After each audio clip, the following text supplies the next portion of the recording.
quotation I saw in medical school by Thomas Edison. It said, "The doctor of the future will give no medicine, but instead will interest his patient in the care of the human frame, in diet, and in the cause and prevention of disease." And one of Thomas's brighter ideas.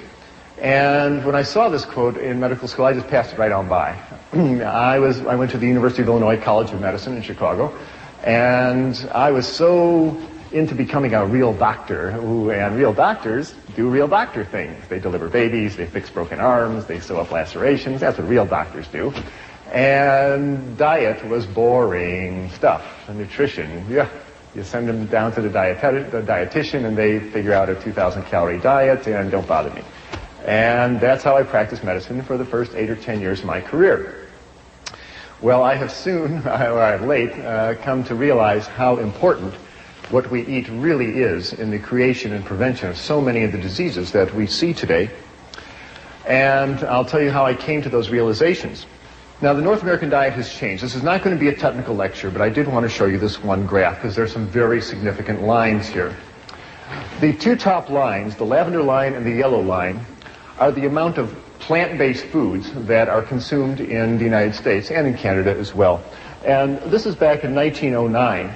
You can see we were eating a lot of grain products. We were eating almost 300 pounds of wheat and barley and other grain products, and almost 200 pounds of potatoes a year. Look what happened in the intervening 85 years.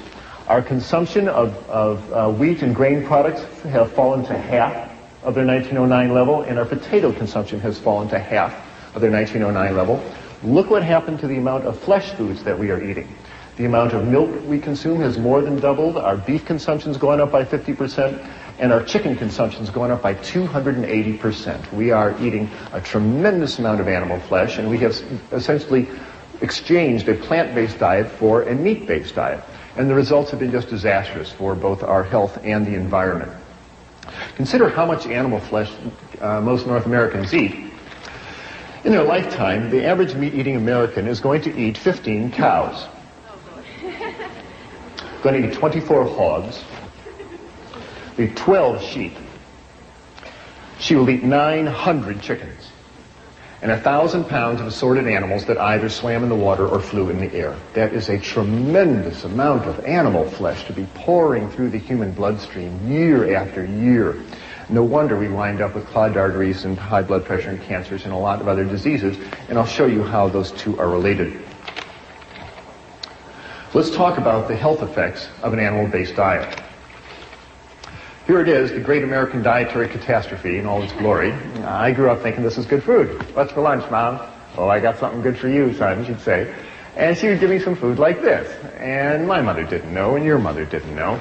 They didn't know that the sausages and the eggs and the ham were just loaded with fat and cholesterol. And this is a coronary artery thrombosis waiting for some place to happen. Now, what is the effect on your body when you eat food like this? Well, the effect was brought out very dramatically to me about 10 years ago. I was on the cardiovascular anesthesia service. That's the service that deals with people's hearts and blood vessels. And like all good anesthesia residents, I was making my rounds one evening to see my patients for next morning's surgery. And the last patient I was seeing, I pulled back the curtain, and there was Mr. Phillips. Nice fella. But he was just huge. He weighed 290 pounds, and he was booked for a 4-vessel coronary artery bypass procedure. He weighed 290 pounds. 290 was also his systolic blood pressure. It was also his cholesterol level. It was also his blood sugar level. I called him Mr. 290. Nice guy, but really clogged up in his arteries. And because it was late at night, it was too late to call the blood drawing technician up to draw his blood test, I drew his preoperative blood work into a glass tube, and I put it out at the nurse's station, and later I came by to pick up the blood tube and take it down to the laboratory, and when I looked at the tube of blood, I couldn't believe my eyes. When you draw blood into a glass tube and let it sit there for an hour, it separates out into two parts, and the red clot settles to the bottom, and the liquid part of the blood, the serum, rises up to the top. Here you see two tubes of blood, and the tube on the left is normal serum, is normal blood. Here you see the dark red clot, and this golden yellow liquid, this is normal serum. This is what your blood is supposed to look like. But I looked at Mr. Phillips' tube, and it was just shocking. The serum floating in his tube was thick and greasy white. It looked like Elmer's glue. It stuck to the sides of the tube when I shook it. I went back into the room. I said, Mr. Phillips, did you eat before you came to the hospital? He said, yes. I said, what did you have? He said, I had a double cheeseburger and a milkshake. And when he said that, I realized what I was looking at was all the fat in the beef burger, and the butter fat, and the cheese, and the butter fat, and the ice cream, and the butter fat, and the milk had oozed out into his blood and turned his blood fatty. It's a well-known clinical phenomenon. It's called lipemia, and it happens every time you eat a fatty meal. You turn your blood fatty, and your blood stays this way for 4 hours until your liver can clear it out of the bloodstream. If you are like most North Americans and eat bacon and eggs for breakfast and a cheeseburger for lunch and fried chicken for dinner and ice cream for dessert, you're keeping your blood fatty all day. The stuff never clears out of the bloodstream. You keep your blood fatty for 40 years, 50 years, 60 years. What do you think is going to happen to the arteries carrying all that fat? I will show you what happens to the arteries carrying all that fat in a few minutes, but it's a disaster. There's a lot of fat in the North American diet, and it's hidden in most foods. You can see the fat around a T-bone steak, but most of the fat is in the muscle of the animal, and it's hidden in the dairy products. And most of the folks who present food to us don't want us to think about the fat, especially the fast food industry. They really don't want you to think about how much fat is in their burgers and hot dogs, except one chain of fast food restaurants in Los Angeles. There is one burger chain that is very forthright about the reality of the fat content of their diet, and they come right out and tell you clearly on their marquee about the product that they're selling. Now, if you stood outside the exit door of this restaurant or McDonald's or any other fast food restaurant where people are shoveling in their cheeseburgers, if you stood at the exit door with a needle and a syringe in your hand and drew blood on the people walking out the exit door, what you would see is most of the blood would be as fatty as Mr. Phillips' blood tube. Now, they're all in there making the blood fatty. If you ever have a big cheese pizza and a bowl of ice cream afterwards and you feel a little greasy on the inside, it's because you really are. You really go greasy on the inside. Animal fat comes in 3 flavors in the North American diet. It comes in the form of red meat, and the fat is in the meat. It is in the fibers of the animal's muscle, and just trimming off the white fat around the edge of the steak really does not lower the fat and cholesterol content significantly of the meat.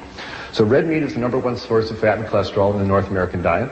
The second is the yolk of hen's eggs. The egg of a chicken is meant to hatch baby chicks. And the yolk of the hen's egg is one of the most concentrated globs of fat and cholesterol on the planet. It is made to power that baby chicken for 21 days with no other energy. And when you run egg yolks through your bloodstream, you turn your blood fatty, just like Mr. Phillips. And the third source of fat in the North American diet comes from that white fluid that comes out of the udder of a cow. Now, cow's milk is a high-fat fluid exquisitely designed for turning a 65-pound calf into a 400-pound cow in a year. That is what cow's milk is for.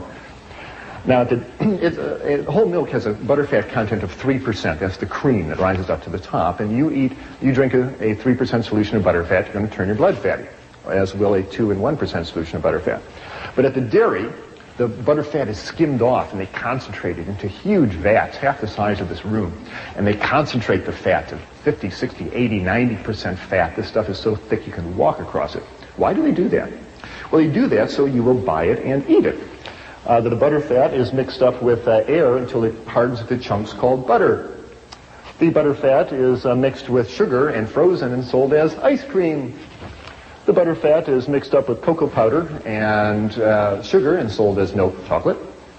Butterfat is mixed up with bacteria and allowed to ferment until it turns into sour cream. A lower fat version is called yogurt. And the butterfat is mixed up with calf's stomach and bacteria and allowed to ferment for about 6 weeks till it hardens into chunks called cheese. These are all forms of butterfat. The folks at the dairy want you to buy the butterfat and eat it. And when you do, you turn your blood fatty. There's absolutely no reason to run butterfat through your bloodstream at any time, and I'm submitting to you that you'll be a lot healthier and happier if you do not. Cow's milk is for baby calves. You have no more need of cow's milk than you do giraffe milk or horse milk or rat milk. Now, back to Mr. Phillips. Nice fella, but I was impressed with all the fat in his bloodstream. We took Mr. Phillips down to the operating room, and I gave him 1,000 micrograms of fentanyl and put him to sleep, and the surgeon opened up his chest and opened up his aorta and opened up his coronary arteries. And what the surgeon started pulling out of Mr. Phillips' arteries were great, long, yellow, greasy, sausage-like formations of fat that looked like this. What you're looking at is a plug of material called atherosclerosis.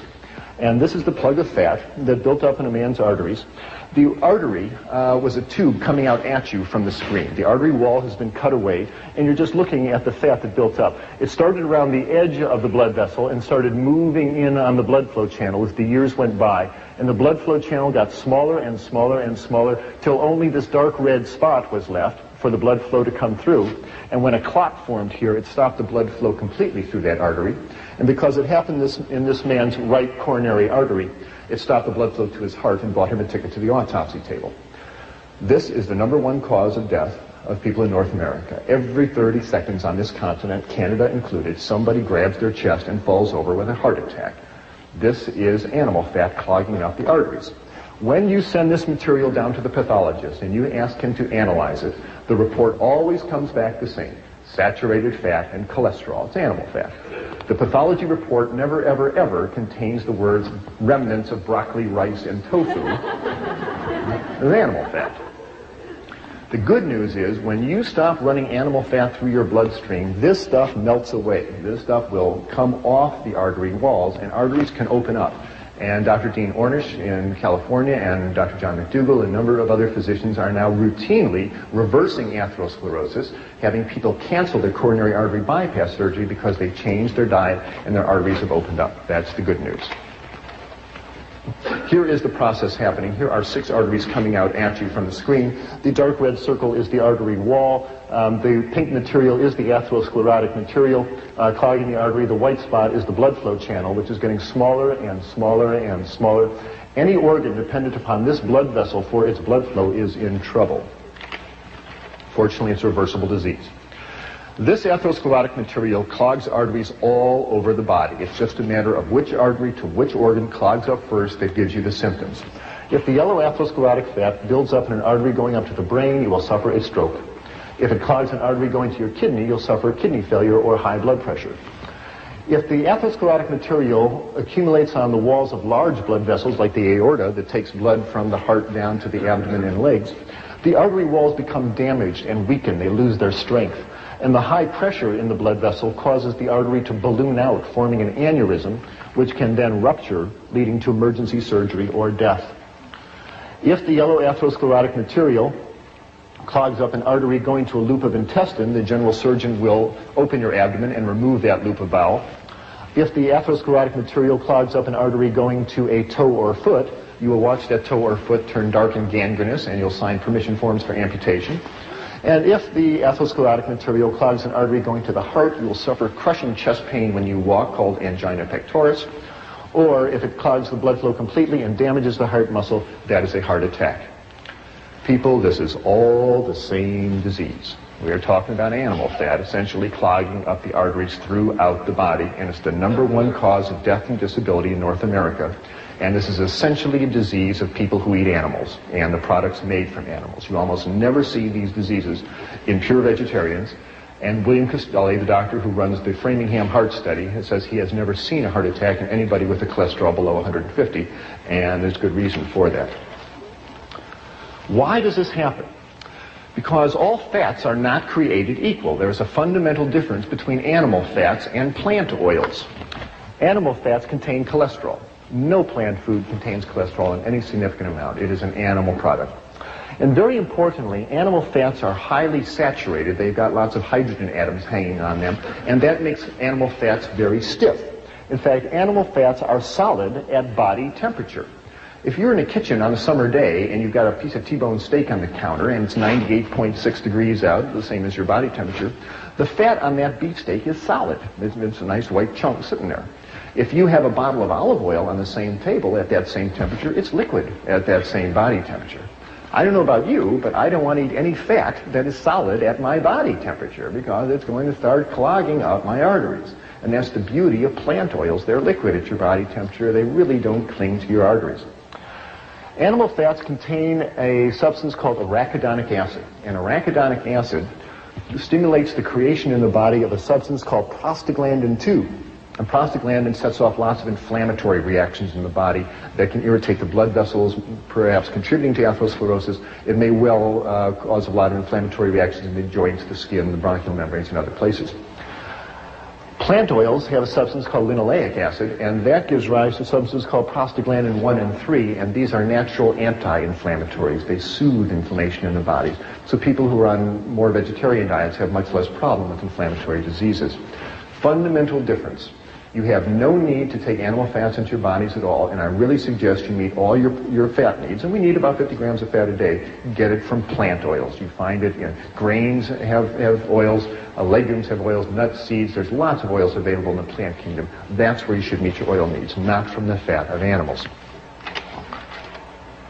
The other thing about fats is make you fat.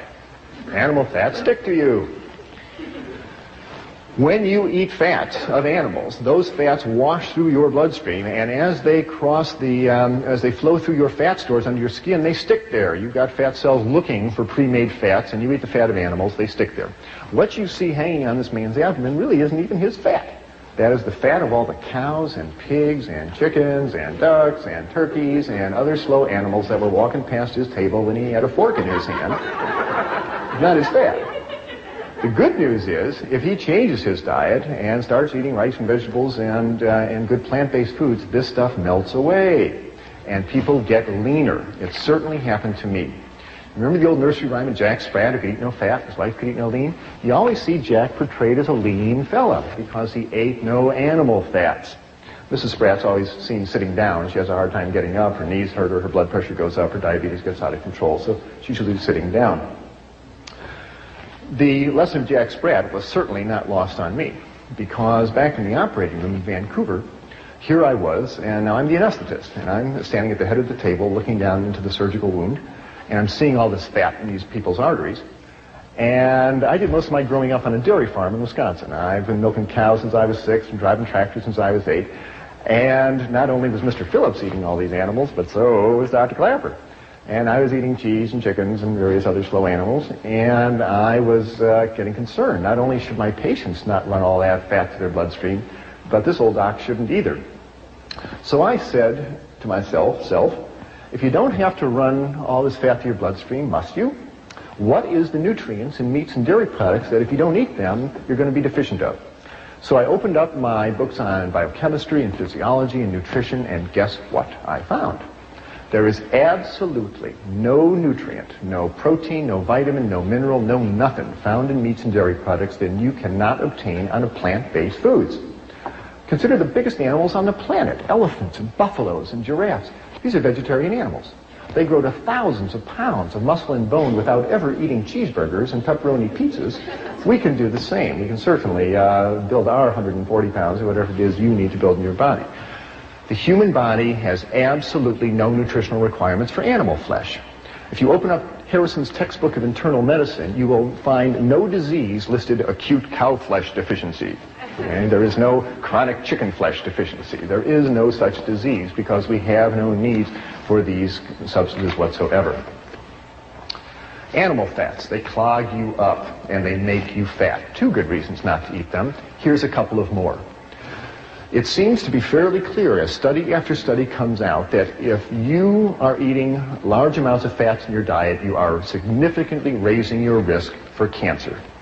If you are a woman eating a lot of fat in your diet, and that's talking about the hidden fat in cheeses and meats, etc., you increase your risk of cancer of the breast. Here are some countries that are compared by how much fat is eaten versus how many women die of breast cancer. And you can see that the Americans and the Dutch, with their big dairy industries, lead the way in not only fat consumption, they lead the way in breast cancer deaths.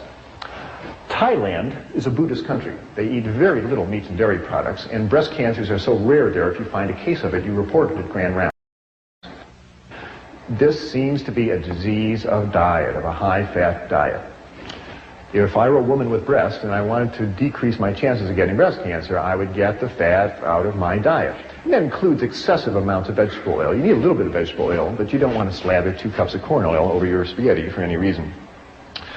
Men are not spared the ravages of a high-fat diet either, because when a man eats lots of animal fats, those fats are turned into male hormones called androgens.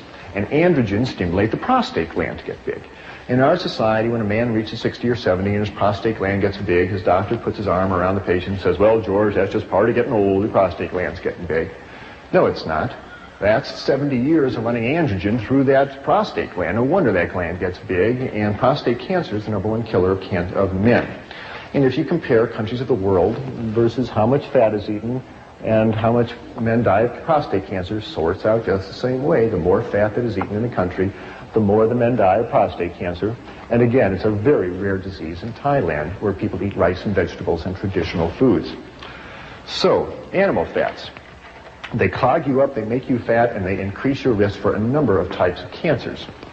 There's 3 good reasons not to eat animal fats, and as I said, there's absolutely no reason to eat them ever. Now, I'm describing problems with eating animal flesh. They have too much fat, and that includes chicken and fish. Fish has a tremendous amount of fat and cholesterol in it, and chicken flesh is very fatty food. If you ever watch your mother make chicken soup, you ever see all that fat that rises up to the top there? Well, don't kid yourself that chicken is lean meat. It is not. There's just as much fat and cholesterol in chicken as there is in beef. Animal muscle is animal muscle, and when you eat it, it raises the level of fat in your blood, and you do not need it. There's another problem with eating animal flesh. It has too much protein. Now, when I was in medical school, I never heard the words too much protein. I thought the more protein, the better. Put them on a high-protein diet and make them strong. Tain't so. You better believe there's such a thing called too much protein, and most North Americans suffer from it. First of all, what is protein? Protein is the building block material that you use to make the hard structures of your body. Your fingernails are made of protein, your hair is made of protein, your bones are made of protein. It's the brick of our bodies, a solid substance. Now, you don't need very much protein during the day. You only need about 30 grams of protein a day. That's the weight of 10 pennies, okay? Imagine 10 pennies in your hand, that's how much protein you need. But look how much protein the typical North American consumes. On a typical North American eating day, a typical American who has bacon and eggs for breakfast and a glass of milk, who has a cheeseburger and milkshake lunch, and has a beefsteak dinner with a glass of milk and some ice cream for dessert, is clipping along at 150 grams of protein. That is a 5-day supply of protein. That is too much protein. Why? Because your body can't store protein. You can store fats, you can store carbohydrates, you can't store protein. So what happens? Well, your liver starts breaking down that protein, and as it metabolizes it, it releases all sorts of toxic nitrogen-containing waste like urea and ammonia and amino acid fragments. And these have a detrimental effect on the body, because as all these amino acid wastes go through your kidneys, it makes you lose calcium out of your urine. Why does that happen? Because there's fundamental differences between animal protein and plant protein. And I'm talking about the protein in meats and dairy products.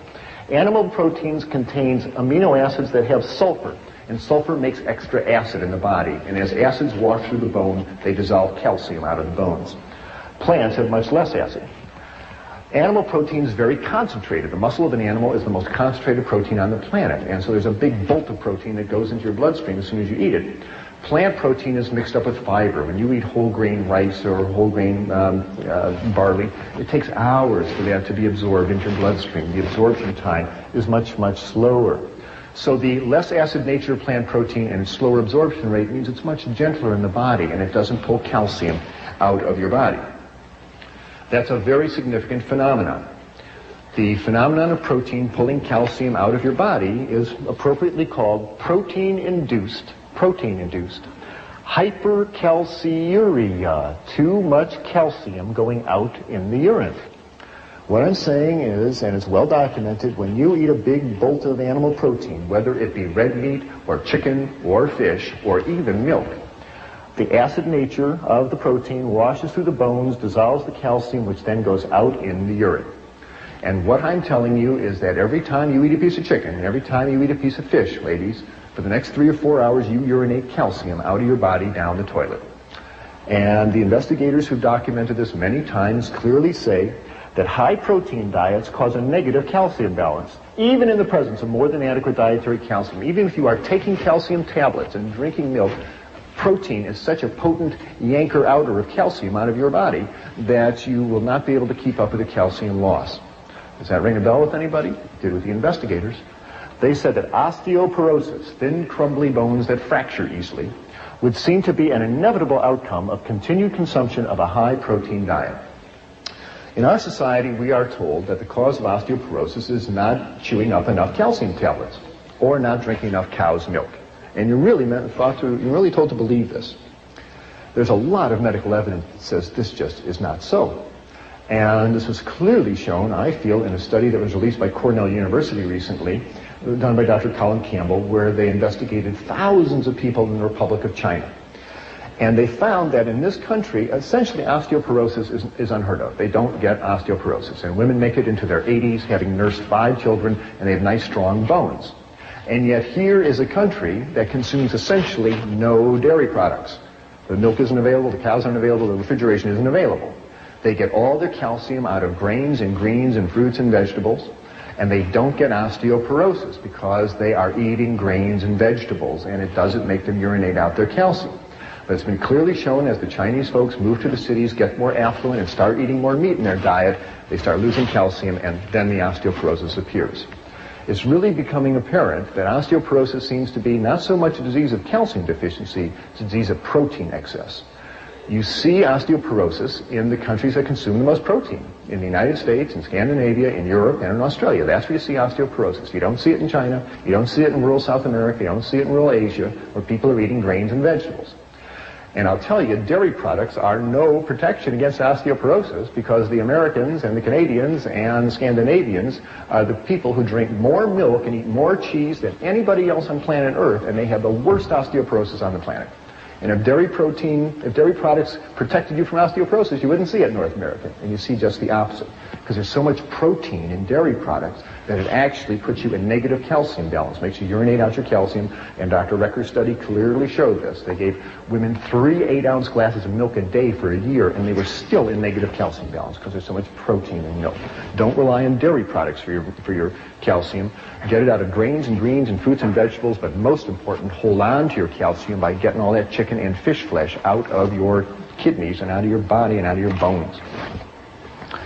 There's been studies comparing the bone density of vegetarian women versus meat-eating women, and clearly the vegetarian ladies hold on to their calcium better than the meat-eating women because they're not eating all that protein.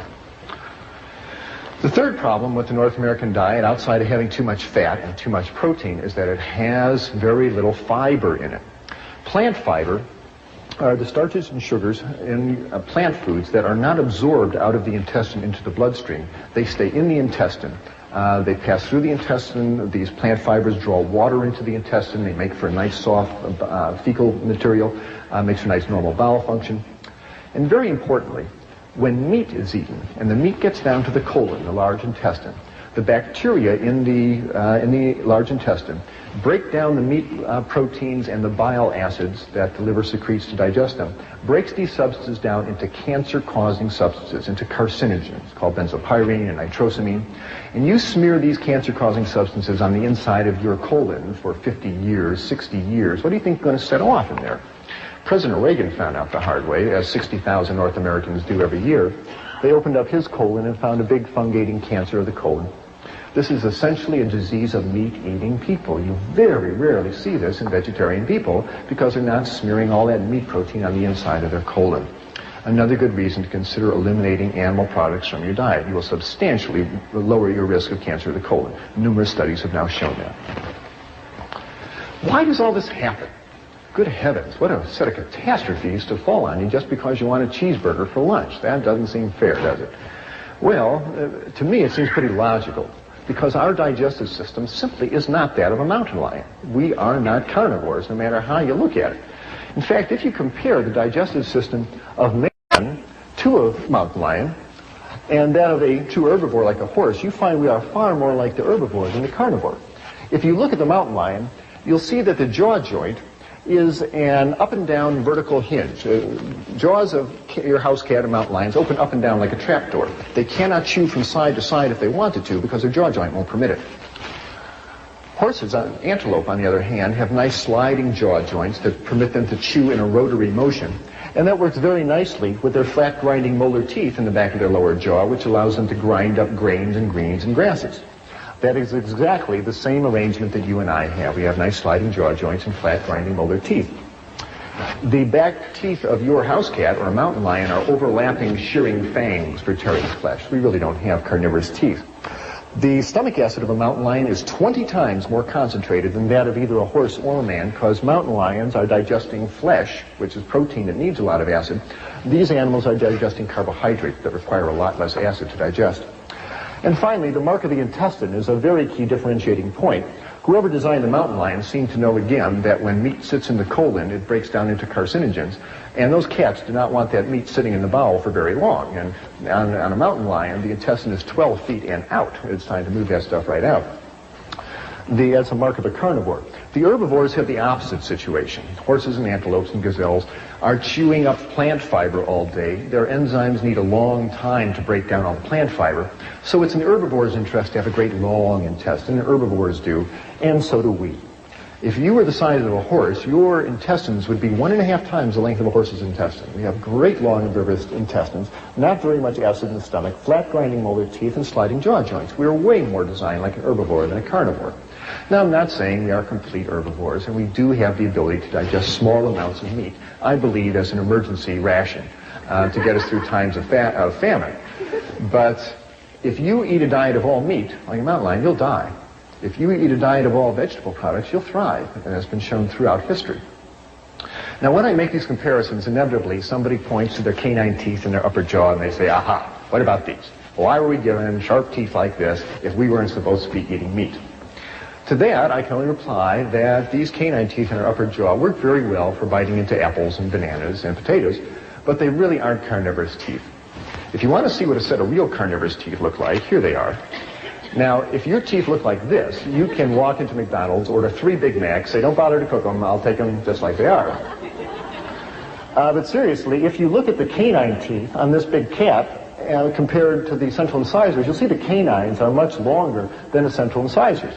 If you look in the mirror at your own teeth, you'll find that your canines are shorter than your central incisors. They just don't work well for biting through flesh. And if you think they do, run this little thought experiment. Imagine running out to the nearest cow you see, jump on its back, open your mouth, and take a big bite out of its backside.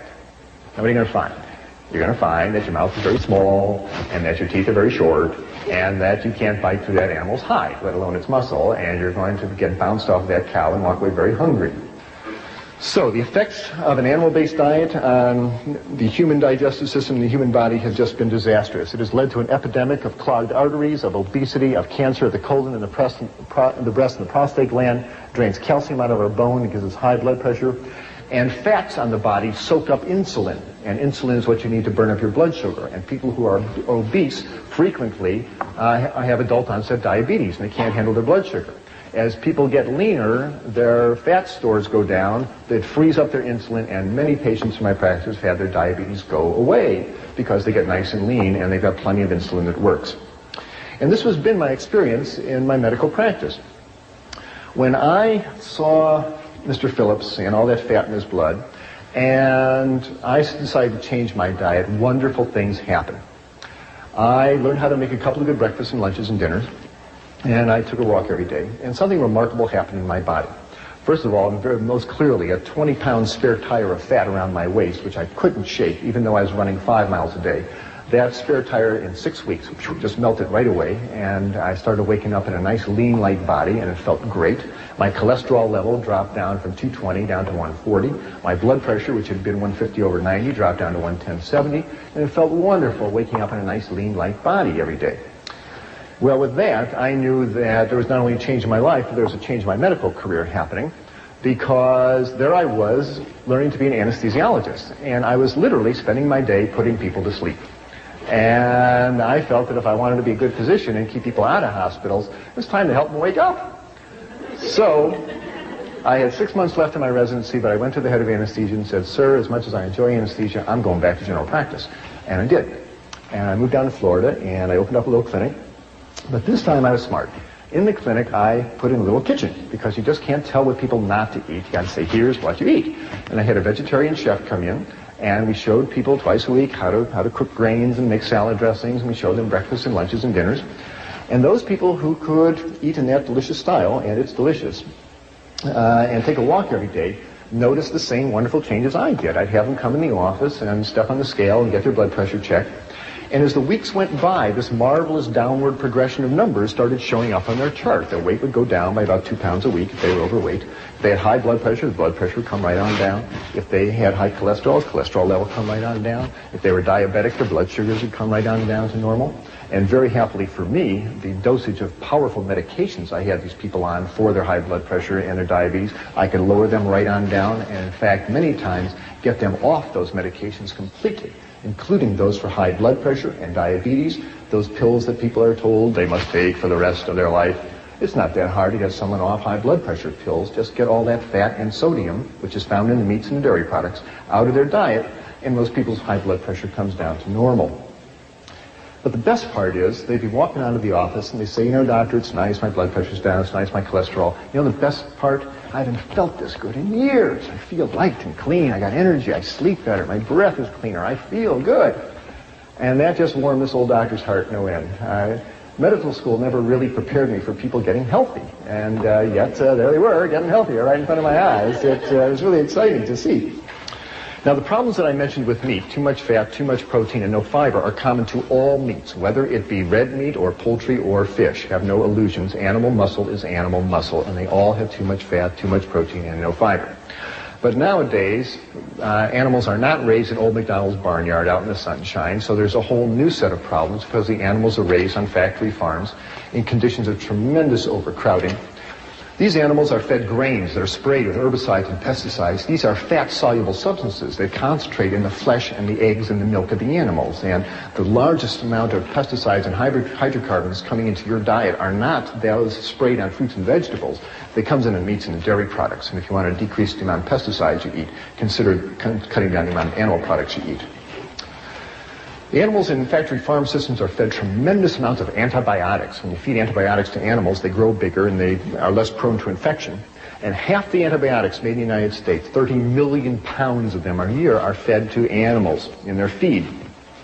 Well, what happens when you feed a potent animal, when you feed an animal a potent antibiotic like lincomycin, tetracycline, sulfonamides, ampicillin? What happens?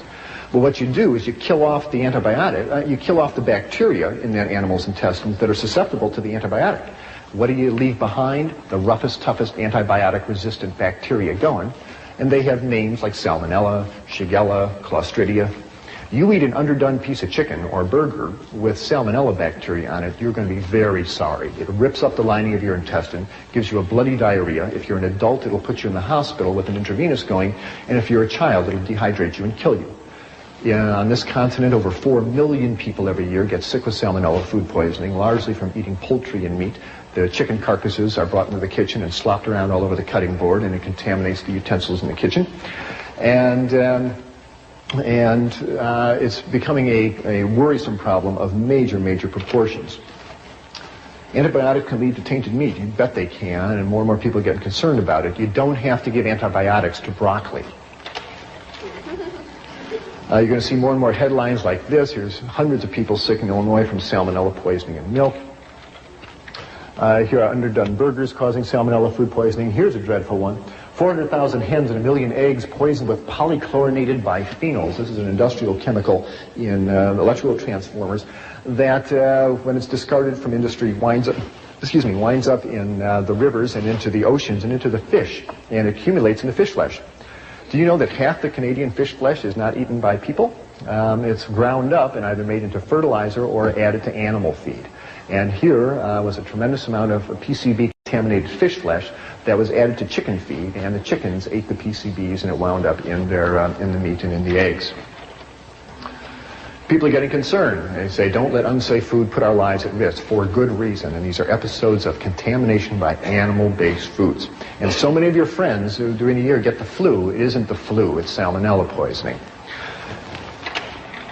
The media has been fairly responsible in trying to educate us about the realities, the dangers of our high-fat diet. I'm very appreciative. It brings you to the same position that was reached by Gregorio Natividad, who is a meat inspector in Los Angeles, who worked there for 23 years. And he said, based on my experience in Los Angeles, my advice to the public is not to eat meat. There's a meat inspector watching it for 23 years. Maybe he knows something we should pay attention to. Here's another reason why you should consider changing our diet. Our kids are eating a lot of fat, and it is hurting them. Our children in North America are fatter than ever before, and their cholesterol levels are higher than ever before, and we are seeing heart attacks in younger and younger people. Don't kid yourself. A heart attack is not something that falls out of a tree on you at age 50. This stuff builds up in your arteries from childhood. And every year on this continent, 1,000 teenagers suffer strokes. 1,000 teenagers a year suffer a stroke. John McDougall is one of them, by the way. We are seeing fat-related disasters haunt our children. And researchers at Louisiana State University clearly say we should decrease the amount of fat we are feeding our kids. Here's USA Today announcing that study, recommending we lower the fat contents of our children's food. We are working actively to work in the schools to help get fat-free entrees onto the cafeteria line. High blood pressure, nasty disease, and it leads to strokes and heart attacks and kidney failure. Why do people get high blood pressure? Well, one way to view it is to consider the analogy of a garden hose. If you have a garden hose with a certain diameter and you have water flowing through it, there's going to be a certain pressure in that hose. What if you wanted to raise the pressure in the garden hose? Well, there's two ways to do it. One is to make the hose narrower. That will raise the pressure. The other thing to do is put more water through the hose. And that'll raise the pressure. Well, that's exactly what happens in our arteries. As we eat the standard North American diet and that fat builds up in the arteries become narrower, and so that raises the pressure. And when you eat sodium, as in table salt, sodium makes you retain water in order to dilute it out. And the more sodium you eat, the more water you pump around, and that's going to raise the pressure in your pipes. Guess where most of the sodium is found in the North American diet? In meats and dairy products. Sodium is in the muscle of all animals. All meat has sodium. Chicken, fish, meat, it's in the muscle of the animal. And the second place that sodium is found is in cow's milk. That mother cow wants to give her baby calf lots of sodium because it's expanding its blood vessel as a growing calf should. And by far, meats and dairy products have more sodium than any other substance in our diet. And if you really want to decrease your sodium content, decrease the meats and dairy products. And I tell you people, if you are being treated for high blood pressure and you are still eating cheese and eating chicken, you are kidding yourself. And no wonder the doctor is going to raise your amount of diuretics and Aldomet and all those other medications. If you really want to open up your arteries and decrease your sodium content, stop eating all that cheese and milk and animal products, and you'll find your high blood pressure takes care of itself. I want to be too simplistic about it. There are other severe causes of high blood pressure. It's a complicated disease. It's not the only cause of it. There are kidney reasons. There are other reasons, and you should work with your physician. Now, tell them you're changing your diet, and you don't stop those medications by yourself. You work with them. But if you stay in communication with a physician, it is possible, changing your diet, to taper down those medications. And I've found numerous times the doctor better taper down those medications because as people change their diet, reduce the fat and salt, the potent medications we have them on become too strong, and people start passing out when they stand up. It's important that the doctor tapers down the medication. So tell him or her that you're reducing your sodium content and work with them. You'll often be able to get off your medications or at least substantially reduce them. Premenstrual syndrome, PMS. Whoever thought that had anything to do with diet? Certainly does. When a woman eats animal fats, again, that substance prostaglandin 2 is released in her body, and prostaglandin 2 makes the uterus constrict, it makes her retain fluid, it makes her get irritable. Premenstrual syndrome. I can't tell you how many women in my practice, when they've eliminated the meats and dairy products for other reasons, for blood pressure reasons or obesity reasons, a few months later they're walking out of the office and say, you know something, by the way, my PMS went away. My last 3 periods haven't bothered me at all. Isn't that amazing, doctor? No, it's not amazing. The lady stopped running fat through her bloodstream and changed her prostaglandin balance, and her body's a lot happier. These conditions that I'm telling you improve with a vegetarian diet. I'm not trying to say it's a panacea. I think the opposite situation exists. Why do we have all these diseases? I think it's analogous to pulling into a gasoline station with your car, and instead of pulling up to the gas tank and putting a gas pump and putting gasoline in your car, you pull up to the diesel pump and you put diesel fuel in your tank, which is kerosene. Now, kerosene is too oily. And what happens? You drive away and there's black smoke coming out the tailpipe and there's crud building up on the spark plugs and the engine runs rough and it stops. And you get towed back into the garage and the mechanic asks you, what are you burning in for fuel? And you say, well, kerosene. And he says, well, I have an idea. Why don't you try gasoline? And you put gasoline in the car. Oh, works great. Oh, the black smoke disappears. The engine hums along. And you think about the mechanic and say, oh, he's so smart. He's not so smart. He just told you to put the proper fuel in the engine and it'll run fine. Similarly with us. Animal fats are too oily. They're too greasy. They stick to us. They clog us up. Your body cells burn carbohydrates. Your Krebs cycle enzymes burn carbohydrates. We burn sugars and starches. That's what you want to run your body on, not animal fats. Which brings us around to the Seibu Lions of the Japanese Professional Baseball League. More and more world-class athletes are realizing that our body cells burn sugars and starches, not fats. And if you are an athlete about to run a marathon or play tennis or basketball, it is just irrational to sit down to a big T-bone steak and load up on fat and protein. That's exactly what you don't want. You want carbohydrates. And training tables around the world are springing up with fruits and pastas before a match, and that's really what athletes should be eating. Seibu Lions finished in last place in their league in 1981. Their coach put them on a vegetarian diet. The next year they came up, beat everybody in the league, and took the league championship 2 years in a row. There are now vegetarian weightlifters, and Andres Colling, Mr. Universe down in California, is a vegetarian. James Donaldson, the big 7'3" and center of the Dallas Mavericks, is a vegetarian. There's marathon runners that are vegetarians, cyclists, tennis players. You don't have to eat a bull to be as strong as one, that's for sure. We need a higher viewing of nutrition altogether. The one that we've been given simply isn't working very well. We need a higher viewing. What is the higher viewing? Well, let's talk about the one that isn't working very well.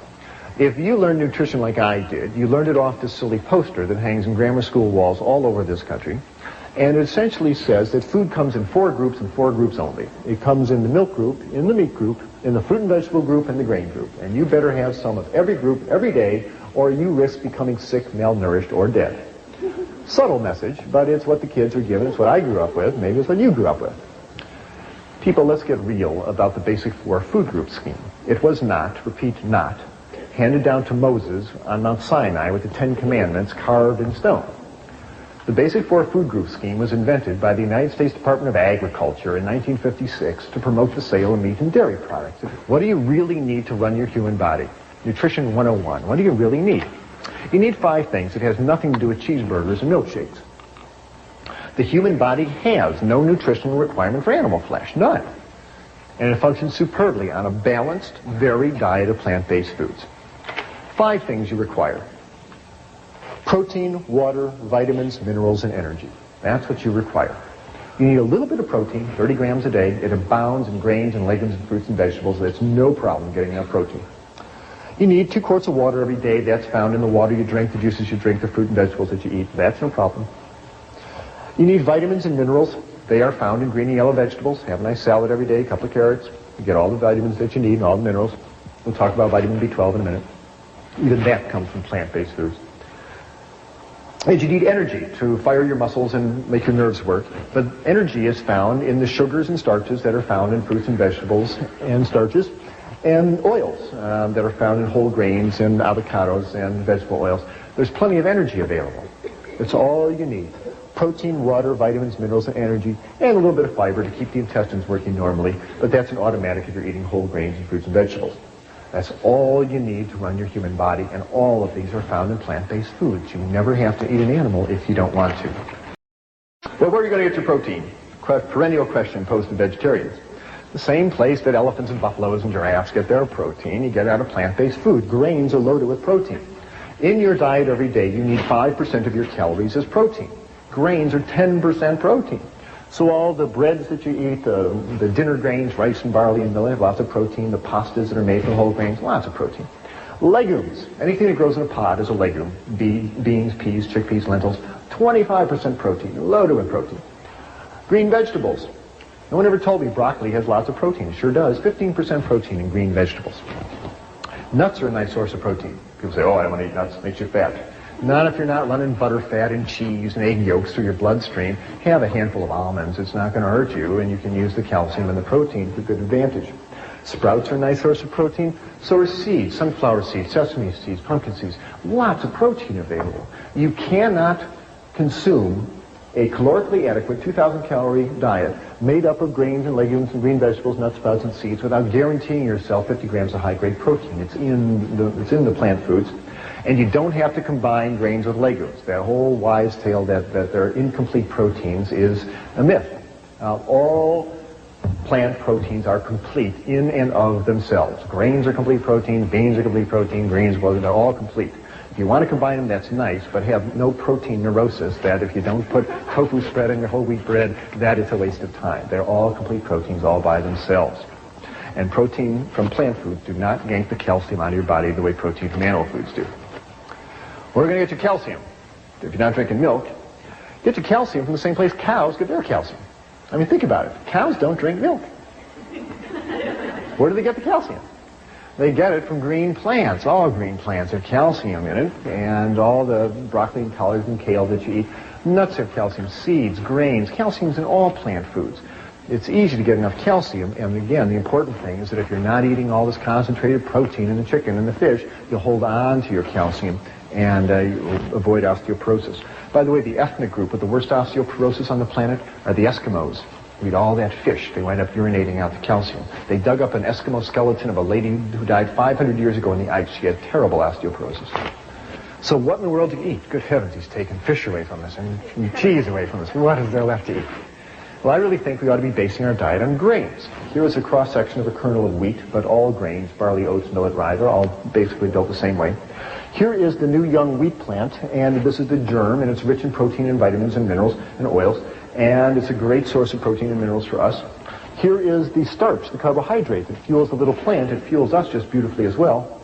And all this is wrapped in a layer of bran, the fiber, and it is an excellent package of nutrition for us. Now, who eats grains, you must say? We're not horses. Who eats grains? Well, we do. All the whole grain bread that you're eating has lots of nice protein and fiber in it. And you can have 4 slices of this a day. You will not get fat. It's just carbohydrates and water and fiber, and you'll either burn it or pass it out. I hope nobody is eating white Kleenex bread anymore. If you're going to be eating whole grain bread, get the benefits of all the bran and the protein and the fiber as well. Cereals, nice source of whole grain goodness, and there's lots of good whole grain cereals available in the supermarket these days. This material is called tofu yogurt. I'll tell you about tofu yogurt in a minute. You can cook grains up and add a nut butter like sesame seed butter and turn it into a nice grain loaf, and it takes the place of meatloaf, and you serve it with gravies and sauces. You can take this same grain mixture and mix it up into burger patties and make grain burgers, and it takes the place of hamburgers, and you serve it on a bun with lettuce and tomatoes and sprouts. One nice thing to do is one morning in your kitchen, make up about 50 of these, wrap them in wax paper, and put them in your freezer. Now you got a whole freezer full of burgers.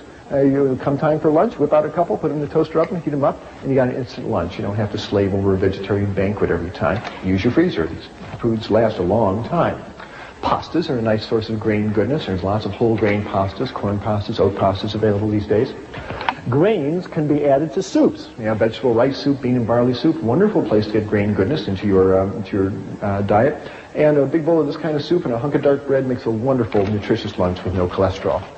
Corn is a nice grain. Enjoy it often. Rice is a nice grain. It fuels half the people on the planet tonight. Legumes, wonderful source of protein. 3 tablespoons of this bean salad will give you as much protein as a chicken dinner, but it won't yank calcium out of your bones the way chicken flesh does. The bean family is huge. Lima beans, zucchini beans, navy beans, great northern beans, lots of beans. People say, well, I want to eat beans. Well, they give me gas. The way around that, by the way, is to realize that most of the gas problem comes from a sugar on the surface of the bean called hemicellulose. And hemicellulose is soluble in water. So, if you're going to be making bean soup or bean chili, the night before, take the beans, put them in a pot, cover it with water, and let them soak overnight. The next morning, spill off the soaking water, rinse the beans a couple times, and you'll get rid of most of that hemicellulose and stay a lot more socially acceptable to your friends. Lentils, nice source of protein. Soak them, season them, enjoy them. Probably the legume protein that's consumed most by vegetarians is soy protein in the form of tofu. Tofu is found at all supermarkets these days. You buy it with it's dated like milk. You buy the tofu with the date furthest in the future, so it's the freshest tofu. Take it home, open the package, spill off the soaking water, take the block of tofu, put it in a bowl, cover it with water, and you store it in your fridge under water. Every morning just change the tofu water, and it'll keep for a while, but it shouldn't keep that long in your fridge. You ought to use it. Now, some people say, I tried tofu once, yuck, it's bland and yucky, it doesn't taste good. Well, that's because tofu is a raw ingredient. Pastry flour doesn't taste great either until you do something with it. You got to make it into cookies and cakes. Same thing with tofu. What do you do with it? Well, lots of things. It's a great meat substitute. It's a great transition food, even though it's a processed food. You can cube it up and put it in your stir-fried vegetables, and it takes the place of meat. We've got protein here. There's soy protein in the tofu, green vegetable protein in the broccoli, nut protein in the walnuts. There's lots of protein. Serve this over rice and noodles, and you'll get easily the protein that you would out of a meat meal, but without the calcium-losing effect of all that animal protein. Tofu can be cubed up and added to salads. It takes up the place of, the salad dressing and enhances the flavor of the salad. You can scramble tofu. You can mash it up and add a yellow spice called turmeric and some sesame seed butter, and you put it in your skillet, and it turns into a beautiful scrambled egg substitute that can be served over toast. You can mash up tofu and brown it and turn it into spaghetti and tofu balls. You can make tofu cream pie, tofu cheesecake. This is not a diet of deprivation, let me tell you, by a long shot. This slide is to remind me to tell you that you should not eat all your foods all processed. The more you cook food, the deader it gets. You heat up food and it starts losing vitamin contents, the proteins coagulate, the fats denature. Cooking food devitalizes it. Eat as much of your diet as you can raw and fresh or lightly steamed vegetables. My diet now is about 60-40 raw, 70-30 raw, around there. I can't do a whole raw diet right now. It's not time for me to do that. When I try to do that, I lose weight and start dreaming about potatoes and spaghetti, and so I go back and eat cooked foods. But when I eat all cooked foods, I'm loggy and heavy, and that doesn't feel good either. So think about moving your diet more towards uncooked foods. Vegetables, again, should be lightly steamed or just a quick stir fry and a walk and out. Don't deep fry anything. Keep that food as fresh and vital as you can. I'm here to help dispel illusions. This is the kind of attitude we can no longer afford. We got to stop kidding ourselves about what we are doing on this planet, because our dietary and lifestyles are ripping this planet up. Victor Hugo said, "No army is as powerful as an idea whose time has come." We've got to start living reverently on this planet. We've got to start being gentle with the life support systems upon which we all depend, including the waters and the rivers and the trees and the animals and the earth itself. And changing our diet along with controlling our population and getting clean energy supplies, controlling our diet is absolutely key. You have that power every time you're in the supermarket or the restaurant. People say, think globally, act locally. There's nothing more local than your dinner plate. And you have the power to make yourself healthier and the planet. If I had to summarize this lecture in a single sentence, it's this. The single most effective thing anybody can do in order to make themselves personally healthier and make this ecosystem more stable and life-preserving is to reduce or eliminate the animal flesh in your diet. It is the single most effective thing that you can do. If we will do that, we will not only ensure a better future for us all, but we will redefine the relationship we have with every creature on this planet. If you want to know more about transitioning to a healthier diet, please stay tuned for information on available support materials.